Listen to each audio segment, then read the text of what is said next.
After spending a good amount of time with the PICO 4, I played a handful of games. I actually reviewed 3 of those games. Those reviews are on this channel, and I'll make mention of them throughout this. I wanted to walk through the pros, the cons, and then give my final verdict on the PICO 4. What do I think about it? This is the headset. Now, we have an unboxing video on this channel as well if you want to check it out. I did take off the top head strap. I actually didn't find that I needed it, so that is one thing missing here. And then the controllers here, I'll be picking these up periodically throughout this review just because I want to walk through all the various things about it that I think are good. I think there's way more good than even the few negative things I have to say aren't that bad, and then we'll go into my final verdict. So what are the pros? What are the good things about the PICO 4? So first and foremost, it is lightweight. Now, there are plenty of things and wearables that are out there, right? And that is always the concern, is you wearing something on your face. Is it going to be almost feeling like it's pulling your head down? Is moving your head from side to side going to be, cumbersome or uncomfortable? I never once felt that with the PICO 4. I've worn other devices similar to this, and I found this to be one of the lighter headsets out there, and that is a huge plus, I think, because that is something that you have to consider. If you are accustomed to VR and you can play for long periods of time in long play sessions, being lightweight is a mega plus. And tied to it being lightweight, you can see it's an all-in-one. This is it. There are no cords, there are no cables. Now, there is a USB plug on the side here, and you can plug it into a PC, and I'll get to that in a second. But it being an all-in-one and being lightweight was a huge plus. I played multiple games. One game in particular, if you go watch my review of Super Hot, that's one where you're taking steps to the left and the right, forward and backward, and I was able to go into sort of a non-gaming space. There's a section of my home where, like, my wife has, like, a library set up for the kiddos, so, like, the walls lined with bookshelves, but it's a nice big open space. Well, I went there with my PICO 4. You can use the controller and point and draw and set yourself your own personalized barrier. That way, if you get close to a wall, if you get close to a bookshelf or something, that little blue wall will pop up and alert you that you're getting close to the edge of the barrier you designed for yourself. So this thing, that makes it very versatile. You could take it with you. You go on vacation or something, throw this in your suitcase, and you're good to go. And because it has that USB-C, all you need is like a charging cube and the controllers I'll talk about in a moment. One of the things about it, some might see it as a plus or a minus. I see it as a plus with the controllers. Now, the fact that it's all-in-one and lightweight's great, but it's also PC compatible. VR is kind of going places, and if I want to check out, Half-Life Alyx, I can, because this thing is compatible. So that's 2 big wins, I think, for the PICO 4. If you're looking to get into VR, you don't have to be tied down to anything. You could take this with you on the go. But then if you want to have that larger and more ever-expanding VR library, you can hook it up to a computer and you can play those games. The interface on it I found to be very user-friendly. It's extremely easy to use. It's literally you're just holding it and you're pointing and clicking. It was really intuitive, too, if I wanted to, move stuff or drag stuff or, scroll down. Any of that stuff was very, very straightforward. I didn't have any issues navigating the menus, navigating, buying something or going through the store and searching for stuff. It was very, very intuitive. They even had some, sample videos if you wanted to watch just at the very beginning, just to sort of experience VR. Now, the controllers, let me set down the headset for just a second here. The controllers I found to be extremely comfortable. They fit perfectly in your hands. You'll notice, as my hands sort of curl around, extremely just ergonomic. My pointer fingers just fall right on the trigger, and then your middle finger just falls right on that side button, which made it really, really nice, because in a lot of games, you're going to be using that side button to grab something, turn something. You're going to be doing a lot of the smacking in and pulling out or pulling back in the gun games, and I found these to be very, very intuitive. Now, one of the things people might not like, but I actually like this, was that these controllers use AA batteries. Right there. Little thing just pulled right out. I actually like that about these, because that means I can bring the headset, I can charge it up, it's good to go, and then all I got to do is have some backup batteries for my controllers. Now, some people might be like, nah, I'd rather have controllers that you plug in and you charge those up. That's great if you're in a position where you can readily make sure everything's charged up and ready to go. But, my wife gets those, nice little strips of AA batteries from, like Amazon or something, and then you just have your batteries for you, and they last a really long time, and they're very, very comfortable controllers. I found them to be responsive. There was one game in particular where it was acting a little funny on the reload. It was the one that I played was After the Fall.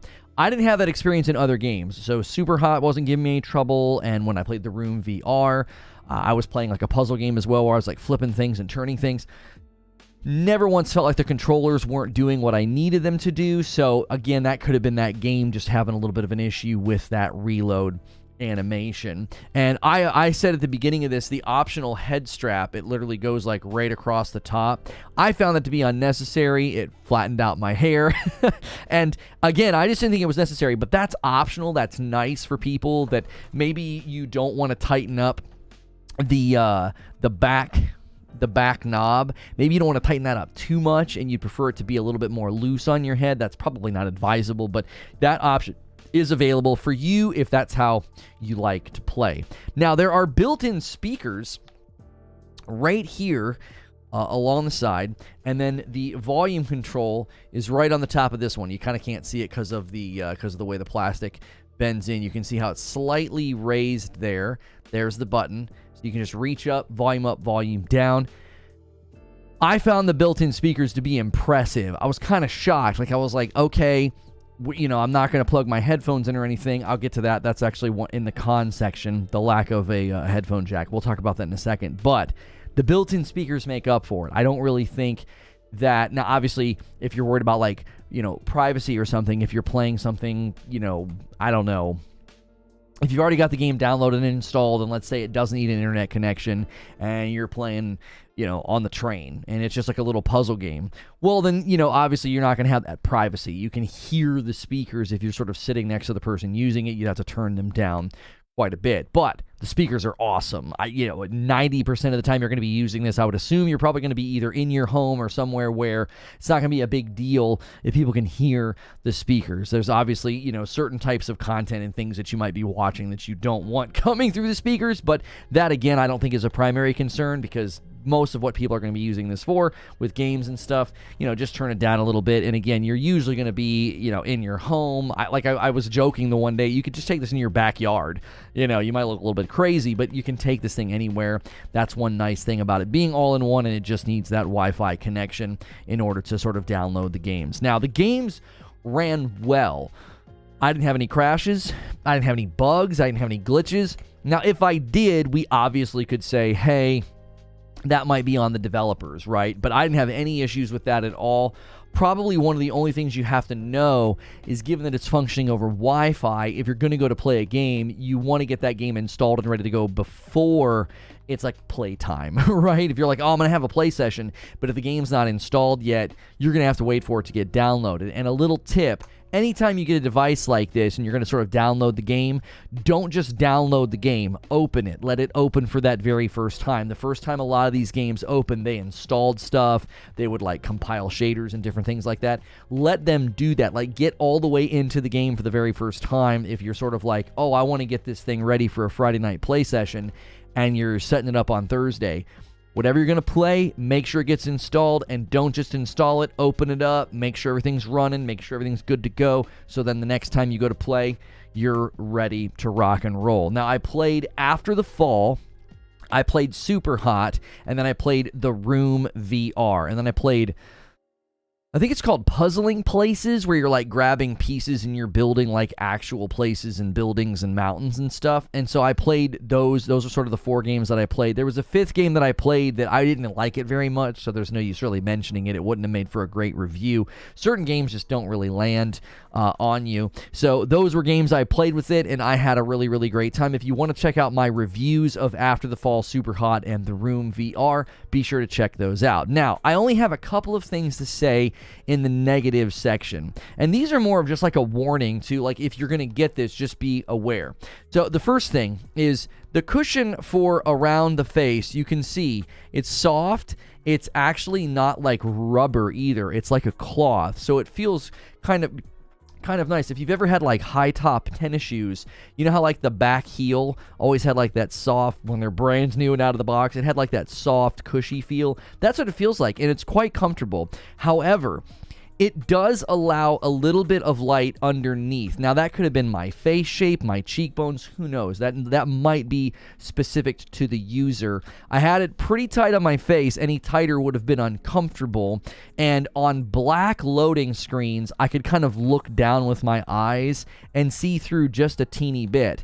That is not a problem once you're playing a game. Once you're in a game, once you're moving around, I was totally immersed. It never broke immersion. It never made a gameplay feel like, oh, I can see the floor or the room around me. It was only on those black loading screens where there's nothing to see. So obviously your eyes are searching for light, and like right down on my cheeks, I could see a little bit of light. That's very, very minor. That would not be a reason to steer anybody away from this. Very, very minor. And then the only other sort of negative thing that some people might feel is negative, as we already talked about, there is no headphone jack. Again, I didn't find that to be a problem. I thought the speakers were quite good. Funny enough, when I played The Room VR, the speakers were so impressive, it sounded like there was stuff happening in my office, in my room. I thought my kids were down here messing around on the other side of the wall. It was just ambient sounds in the video game. And I felt like the speakers helped with that, if that makes sense, because it wasn't, my ears weren't like plugged with like an earbud. It was just sort of like creating that ambient space around me, and it made the sound feel more real. That might sound hokey or weird, but I found the speakers vastly made up for that. But I do want to include that in the review, so anybody who gets this knows you're not using your own headphones or your own earbuds. So, what is my verdict? I highly recommend the PICO 4 to anybody looking for an all-in-one VR device. Now, they did send this to me, and as a requirement of receiving this, I had to make a couple of videos, but they did not pay me any money to make this review. Now, yes, obviously receiving this is tantamount to a $500 to $600 unit, and I'm greatly appreciative of that. But I'm able to give you just an honest, here's what I thought, here was my experience review. And keep in mind, I'm sort of a new convert to VR. I always said it really is going to take good games. It really is going to take, a lot of those barriers to be torn down. And this one, I think, removes a lot of those barriers, because I didn't need a bunch of wires. I didn't need to put some harness on my ceiling. I was able to just go where I want in my home, whether it was in my office in the chair or standing up in my entertainment room, and just play.